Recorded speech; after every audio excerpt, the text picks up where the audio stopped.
نہیں دیکھیں بات سنیں، ان کی اسٹریٹجی کیا ہے میں نہیں جانتا. ہوتا یہ ہے کہ کمیونیکیشن میں بعض اوقات ابہام ہو جاتا ہے. میرا پروفیشن ہے کمیونیکیٹ کرنا، لکھ کے اور بول کے کمیونیکیٹ کرنا میرا اسپیشلائزیشن کہہ لیں، میرا پروفیشن کہہ لیں.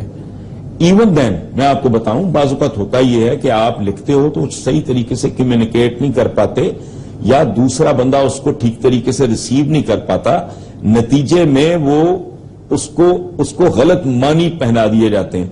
بند کرنے سے ان کی کیا مراد تھی؟ انہوں نے شٹر ڈاؤن کا لفظ تو جب پہلی جو اناؤنسمنٹ ہے میں نے پورا نہیں سنا تھا وہ عمران کی سپیچ، شٹر ڈاؤن کا تو لفظ میں نے آئی کانٹ ریکال کے استعمال کیا گیا ہو. شہر بند کرا دیا. بعد میں انہوں نے، میرا نہیں خیال کہ انہوں نے، میری گزارش سن لیں آپ، بعد میں انہوں نے تبدیل میرا خیال نہیں کیا، انہوں نے اس کی وضاحت دی ہے تاکہ کوئی اس میں ابہام نہ کریٹ کر سکے، کنفیوژن نہ کر سکے. اگر غلطی بھی کوئی ہے اور انہوں نے کریکٹ کر لی ہے، اس کو ری وزٹ کر لیا ہے تو دیر از نو ہارم، اور کوئی پرابلم نہیں ہے. 16 دسمبر کی ڈیٹ کے بارے میں کیا کہیں گے؟ کیا ان کو معلوم نہیں پاکستان کی ہسٹری کیا ہے؟ لوگوں نے بڑا اعتراض کیا، کہا ایک نیازی نے سرنڈر کیا، دوسرا نیازی پورا ملک بند کرانے جا رہا تھا. یہ تنقید ہوئی اور انہوں نے 16 سے 18 کی ڈیٹ تبدیل کر دی. اس پہ کچھ کامنٹ کریں گے حسن نثار صاحب؟ دیکھیں نہیں، میں بالکل کروں گا اس پہ کامنٹ. دیکھیں بات سنیں، یہ بدنصیبی یہ ہے کہ اس ملک کی جو 2 نمبر فراڈ قسم کی اشرافیہ، انہوں نے جان بوجھ کے عوام کو جاہل رکھا ہی اس لیے ہے کہ جہاں جہالت ہوتی ہے وہاں جذباتیت ہوتی ہے اور لوگ اس کو ٹھیک طریقے سے چیزوں کو سمجھتے نہیں. وہ کان نہیں دیکھتے اپنا، کتوں کے پیچھے دوڑ لگا دیتے ہیں. پرابلم یہ ہے کہ یہ جنرل نیازی نہیں، یہ سیاست کا فیلئر تھا. یہ پاکستان کی نام نہاد خود غرض پرہوس سیاسی قوتوں کا فیلئر تھا. یہ اس ایٹیچیوڈ کا فیلئر تھا کہ ادھر ہم ادھر تم، جو ڈھاکا جائے گا اس کی ٹانگیں توڑ دیں گے. اور بات سنیں، جنرل نیازی تو بیچارہ یہ کہ میں تو بساط پر ہی نہ تھا، اس بیچارے کا اس میں کوئی رول نہیں ہے. گالی اس کو پڑتی ہے، فرنٹ پہ وہ نظر آتا ہے، لوگ گہرائی میں جا کے نہ دیکھتے نہ سوچتے ہیں. بات سنیں، ان الیکشنز کے نتیجے کا اعلان ہی یہ تھا کہ ہم نے تمہارے ساتھ نہیں رہنا. صحیح. اس کو ٹھنڈے دل سے سنیں اور سمجھیں. یہ کیسا ملک تھا جس کے ایک صوبے کی دوسری جگہ پہ نمائندگی کوئی نہیں ہے اور دوسرے کی اس کی جگہ نمائندگی کوئی نہیں ہے. اس الیکشن کا نتیجہ بذات خود یہ اعلان تھا کہ ہم نے